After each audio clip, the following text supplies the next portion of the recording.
Pause this video right now and look around you. Are you alone? Good, because what I'm about to tell you will make you never want to travel alone again. 3 people sent me these stories. 1 disappeared after sending it. 1 was found dead on train tracks with no explanation. And the 3rd, well, they're still riding that train. Tonight, you'll learn why the phrase "all aboard" should terrify you. And by the end of this video, you'll understand why I'll never step foot on a train again. Before we dive into these nightmares, hit subscribe and ring that bell. But here's why this matters. I risk everything to bring you these stories. The people who experience these things, they're often too scared to tell anyone, but they trust me. Your subscription doesn't just help the channel. It helps me continue being the voice for those who survived the unexplainable. Because someone needs to warn the world. And after tonight, you'll want to warn everyone you know too. My name is David, and I need you to remember this number. 333. Write it down. Because if you ever see a train scheduled for exactly 3:33 a.m., do not get on it. I'm a paranormal investigator, and I thought I'd seen everything until that night in Chicago. I was investigating reports of a phantom train that supposedly appeared at Union Station at exactly 3:33 a.m. Local homeless people claimed it showed up every night, but no one who boarded it was ever seen again. I waited on that platform for 3 nights. Nothing. But on the 4th night at exactly 3:32 a.m., I felt the air change. It became thick, almost suffocating. Then I heard it, the distant sound of a train whistle, but it was wrong. It sounded like screaming mixed with metal grinding against bone. At 3:33 a.m. sharp, the train materialized out of thin air. Here's the thing that will haunt me forever. The train was completely modern, like something from 2050. Sleek, silent, with windows so dark they looked like mirrors. But in those mirrors, I could see faces. Hundreds of faces pressed against the glass from the inside, all screaming silently.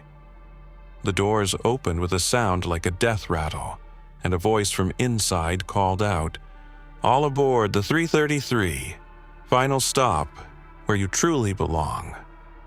Against every instinct I stepped on. I had to know. The moment my foot touched the floor, the doors slammed shut, and we were moving impossibly fast. But here's the viral part. Listen carefully. Everyone on that train had the same face. Every single passenger was me. Different versions of me from different timelines, all looking at me with dead eyes and whispering, "Welcome home, David. We've been waiting for you to make the right choice."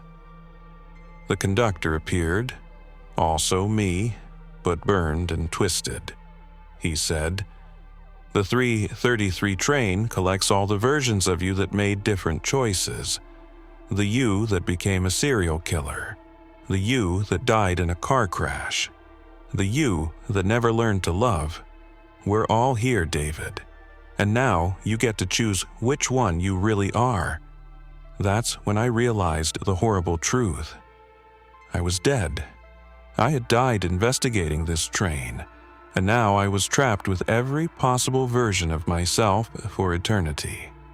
I'm Rebecca, and I need to tell you about the backwards train before it's too late. This isn't a metaphor. I mean literally backwards. Everything on this train runs in reverse, and once you realize what that means, you'll never sleep peacefully again. I was taking the overnight train from Seattle to Portland for my sister's wedding. Simple trip. What I didn't know was that I'd boarded the only train in existence that travels backwards through time. At first, I thought I was imagining things.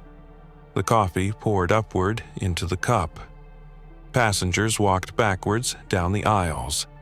The conductor punched tickets by removing holes instead of making them. But the most terrifying part? Everyone was speaking backwards, and somehow I could understand every word. They were discussing things that hadn't happened yet. My sister's divorce, my father's death, my own funeral. Here's where it gets viral level terrifying. I looked out the window and saw my own life playing in reverse. I watched myself as an old woman getting younger and younger. I saw my future children disappearing, my marriage ending before it began, my graduation day where I walked backwards across the stage and handed back my diploma. The train was showing me my entire life, but in reverse chronological order. But then came the moment that broke my mind. The conductor approached me, walking backwards, and said in perfect reverse speech, "Last stop coming up, Rebecca. This is where your life begins to end." I realized we were approaching my birth, and once we got there, I would cease to exist. The backwards train doesn't just show you your life in reverse, it lives it in reverse, erasing you as it goes. I tried to jump off, but every time I moved toward the exit, I moved backwards toward my seat. The train controlled not just time, but space. I watched my teenage years disappear, my childhood fade away. But here's the twist that will give you nightmares. Right before we reached my birth, the train suddenly stopped. The conductor smiled and said, "Congratulations, Rebecca. You're now stuck at age 0, but with all your adult memories. You'll live your entire life again, but backwards, forever, knowing exactly how everything ends." My name is Alex, and I'm about to tell you why you should never look at your reflection in a train window after midnight. What you see looking back might not be you. I learned this the hard way during what should have been a routine business trip from Denver to Chicago. I was tired, stressed, and completely unprepared for what I was about to discover about mirrors, trains, and the thin line between our world and something far more sinister. It started around 1 a.m. I was working on my laptop when I noticed something odd in the window's reflection. My reflection was there, but it was doing things I wasn't doing. While I was typing, my reflection was sleeping. When I waved, my reflection just stared. I rubbed my eyes thinking it was fatigue, but when I looked again, my reflection smiled at me while I was frowning. Here's where it gets absolutely insane. I decided to test it. I stood up, and my reflection remained seated. I moved to the left, my reflection moved to the right. We were complete opposites. But then my reflection did something that made my blood freeze. It pressed its hand against the glass from the inside and mouthed the words, "Help me." That's when I realized I wasn't looking at a reflection. I was looking at another version of myself trapped in a mirror dimension. I looked around the train car, and that's when I saw the truth that will haunt your nightmares. Every reflective surface, windows, phone screens, even the metal fixtures, contained trapped versions of the passengers. Dozens of mirror people, all trying to communicate, all desperate to escape their glass prisons. The woman across from me had 3 different versions of herself in 3 different windows, all mouthing different warnings. But here's the viral moment that will make you screenshot this video. My reflection started aging rapidly while I watched. It grew older and older, decades passing in seconds, until it was an ancient version of myself. Then it wrote something in the condensation on the glass. "This is your future if you don't get off now." I looked at the other passengers and they were all staring at their phones, mesmerized by their own aging reflections. The train started slowing down, but we weren't at a station. we were in the middle of nowhere. The conductor's voice came over the intercom. Final stop, Mirror Junction. All passengers must now choose. Stay in your world or join your reflection in theirs. But choose quickly. In 60 seconds, the choice will be made for you. That's when I understood. The train was a collection point between dimensions, and every night at midnight it harvests souls to feed the mirror world. I ran to the emergency brake and pulled it with 30 seconds to spare. The train screeched to a halt, and all the reflections screamed in unison. As I jumped off, I heard my mirror self screaming, "You can't escape forever, Alex. Every reflection you see from now on will be me trying to get back." And he was right.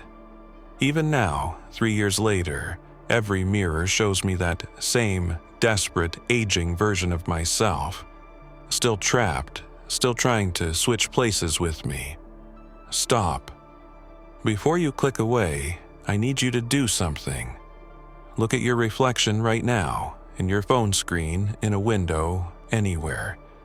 Does it look exactly like you? Is it moving in perfect sync? Because after hearing these stories, I want you to remember this moment. Screenshot your reflection right now and post it in the comments. Let's see if anyone else notices something different.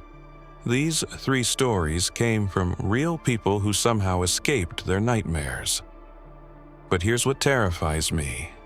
I've received over 200 similar stories about trains, and they all mention the same thing.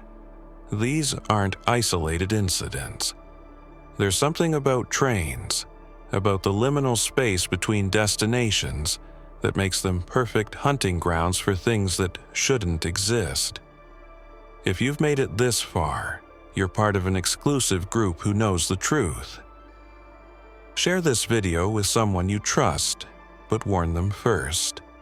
And remember, if you ever find yourself on a train at 3:33 a.m., or see your reflection doing something you're not doing, or notice the train going backwards through time, get off immediately. Some journeys are meant to be one-way tickets to places you never want to visit. Until next time, keep your eyes open, trust your instincts, and remember, not all destinations are meant for the living.